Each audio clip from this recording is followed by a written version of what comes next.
Oh oh oh! Cher Benjamin, merci de me dire comment ne pas grossir pendant les fêtes. L'année dernière, j'ai encore pris 10 kilos avec toutes les bûches que je me suis enfilées. La bise, le Père Noël. Ah! Une notification YouTube. Regardons un peu ça.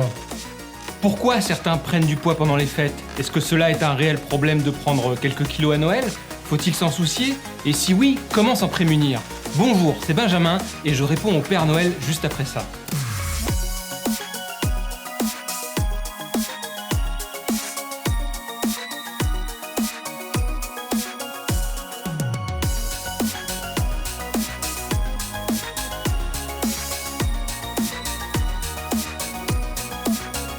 Le but n'est évidemment pas de vous demander de vous frustrer ou de vous parler régime. Cette petite vidéo est surtout l'occasion de vous expliquer certains mécanismes et d'illustrer parfaitement tous les concepts que je vous ai décrits dans ma série Pourquoi on grossit, notamment ceux dans le dernier épisode sur le cerveau que je vous invite fortement à regarder pour bien comprendre ce dont on va parler ici.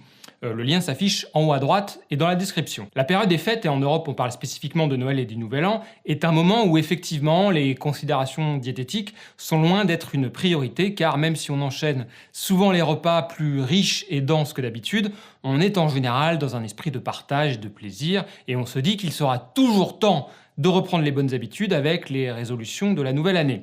Là-dessus, pas de problème. Mais est-ce que l'on grossit réellement pendant les fêtes ou est-ce une vue de l'esprit ? Pour répondre à cette question, des chercheurs finlandais ont récupéré les données de près de 3000 personnes qui se sont pesées quotidiennement sur des balances connectées, et ce dans 3 pays, Allemagne, États-Unis et Japon. C'est une étude très intéressante car les chiffres disponibles sur le surpoids sont en général des tendances sur plusieurs années, sans avoir le détail de l'évolution par jour et par semaine. Sur ce graphique, vous pouvez voir le résultat de la synthèse de ces données en pourcentage de variation du poids moyen de l'année. Il apparaît clairement que la période des fêtes est le moment de la prise de poids la plus importante de l'année, quel que soit le pays. On voit notamment clairement qu'aux États-Unis, la courbe ascendante débute fin novembre, au moment de Thanksgiving, et repart fin décembre. En Allemagne, la majorité de la prise de poids se fait autour de Noël aussi, et du Nouvel An, avec un petit pic à Pâques. On pourrait penser à ce moment-là que cela est aussi dû à l'hiver, comme si l'on avait besoin de s'engraisser avant d'y merder. Mais le cas du Japon montre bien que cette hypothèse n'est pas la bonne, car une bonne part de la prise de poids chez eux se fait pendant la Golden Week, au printemps, qui est la principale fête nationale là-bas. Indépendamment de la saison, il est donc clair que les fêtes sont un facteur majeur de la prise de poids, ce qui n'a rien d'extraordinaire étant donné que pendant ces périodes, nous avons tendance à manger et à boire bien plus qu'habituellement. Mais ce qui est vraiment intéressant avec cette étude est que bien qu'une partie du poids pris pendant les fêtes soit perdue les mois suivants, presque la moitié reste stockée, menant à une lente mais constante prise de poids sur le long terme, année après année. Si par exemple vous prenez 2 kg chaque année fin décembre et que vous perdez 1 kg les semaines suivantes, cela peut tout de même représenter environ 10 kg de plus sur la balance au bout de 10 ans. Sachant qu'en plus, les participants à cette étude sont certainement des personnes faisant plus attention à leur poids que la moyenne.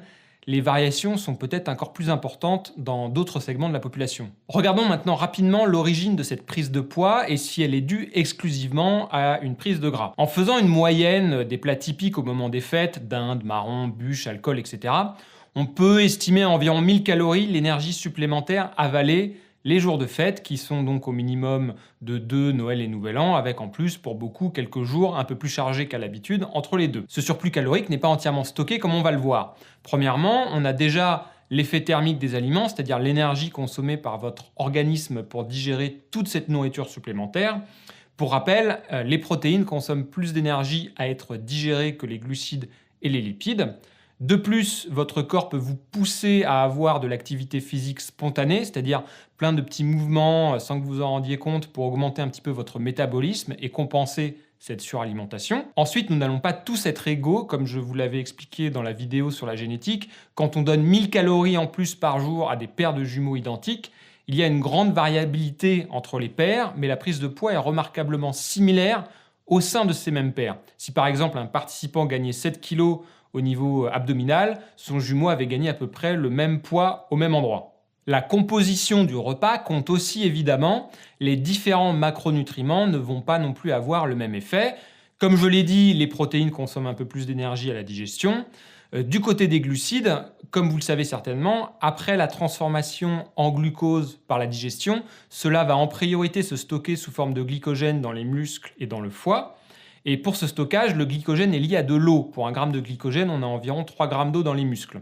Ce qui veut dire que si vous mangez pas mal de glucides pendant votre repas de fête, et que vous buvez aussi en parallèle, ce qui est normal, si vous vous pesez le lendemain et que vous voyez 1 ou 2 kilos en plus sur la balance, il est probable qu'une bonne partie de ce poids ne soit que de l'eau qui va être évacuée par la suite. Ce poids supplémentaire vient aussi de toute la quantité de nourriture qu'il y a encore dans votre tube digestif, évidemment. Donc il ne faut pas s'affoler par rapport au chiffre de la balance le lendemain. Après, cela dépend aussi de votre niveau sportif, de votre masse musculaire et donc de la capacité de vos muscles à stocker plus ou moins de glycogène. Mais c'est peut-être une bonne idée de faire une séance de sport le jour des repas de fête pour vider justement ces réserves de glycogène musculaire afin que cela serve de tampon ensuite, que les glucides du repas de fête aillent se stocker en priorité dans les muscles. La rétention d'eau peut en plus être augmentée si vous avez eu aussi un repas plus salé que d'habitude. Ensuite, une fois ces réserves supplémentaires remplies et une partie évacuée sous forme de chaleur, le glucose restant peut effectivement être stocké sous forme de graisse via un mécanisme qu'on appelle la lipogénèse de novo, mais qui est bien moins efficace qu'on peut le croire. Dans une étude par exemple, on a fait manger à des gens 50% de calories en plus que leurs besoins pendant 5 jours. Cette énergie supplémentaire venant uniquement de glucides. La lipogénèse a effectivement augmenté, mais pour au final ne stocker que 5 grammes de graisse par jour. Donc pas de problème sur une toute petite poignée de jours. Par contre, le souci serait dans la régularité et la répétition, car 5 grammes par jour, ça représente tout de même 2 kilos sur un an. Dans tous les cas, comme je vous l'avais expliqué dans mes précédentes vidéos, on stocke à partir du moment où l'on consomme plus que ce que l'on brûle, que ce soit des glucides ou des lipides. Le problème, donc encore une fois, va venir de la répétition de cet excès calorique sur le moyen et le long terme. Dernier point sur le type de source de ces calories, l'alcool est un cas particulier. C'est toujours le problème avec les calories liquides, que ce soit avec les boissons alcoolisées ou les sodas, on a beaucoup plus facilement tendance à oublier que ce sont des calories justement. 1 gramme d'alcool représente tout de même 7 calories. Mais l'alcool a en plus un métabolisme particulier qui fait qu'il est utilisé en source d'énergie prioritaire pour que le foie s'en débarrasse rapidement, pour faire simple. Cela favorise donc le stockage si on en boit beaucoup au cours d'un repas qui est lui-même déjà hypercalorique. Sans parler évidemment du fait que l'alcool influence nos mécanismes de décision rationnelle, c'est-à-dire qu'on va être plus facilement tenté de surconsommer des aliments, surtout si ceux-ci sont bien palatables. Encore une fois, le vrai problème vient surtout de la répétition sur au moins plusieurs jours. Comme détaillé dans le dernier épisode, le cerveau humain est le fruit de millions d'années d'évolution avec certains mécanismes ayant permis la survie de nos ancêtres et qui sont encore présents aujourd'hui. L'un de ceux-ci est le système de récompense dont on avait parlé, qui nous motive à adopter les comportements qui sont positifs pour notre survie et notre reproduction. Du point de vue de l'alimentation, cela nous incite à rechercher les aliments denses en énergie, en gras, en sucre, en amidon, en sel, etc. Niveau prise de poids, il n'y avait pas trop de risques pour nos ancêtres à partir du moment où la recherche de ces produits demandait toujours un effort physique non négligeable, chasse-cueillette puis agriculture-élevage. Mais le cerveau humain étant fondamentalement opportuniste, il nous poussera toujours à rechercher le meilleur compromis, le meilleur deal, à savoir la plus grosse récompense pour le moindre effort.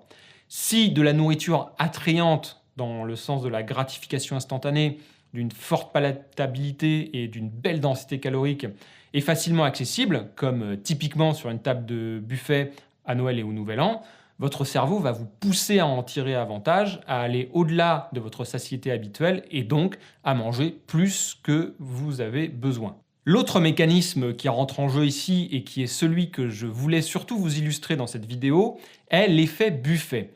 Comme je vous l'avais dit dans ma précédente vidéo, il y a 5 saveurs de base, sucré, salé, amer, acide et umami, auxquelles on peut ajouter le gras qu'on peut, pour faire simple, considérer comme une 6e saveur et qui a en plus la capacité à augmenter la présence en bouche des autres saveurs qui se dissolvent dedans. Nous avons évidemment sur la langue et dans la bouche des récepteurs aux différents goûts et des récepteurs également dans le cerveau qui correspondent à ces différents goûts. Quand vous mangez un aliment qui n'a qu'une seule saveur, comme le sucré par exemple, vous allez beaucoup plus rapidement saturer que si vous aviez plusieurs saveurs. C'est un phénomène qu'on appelle l'habituation.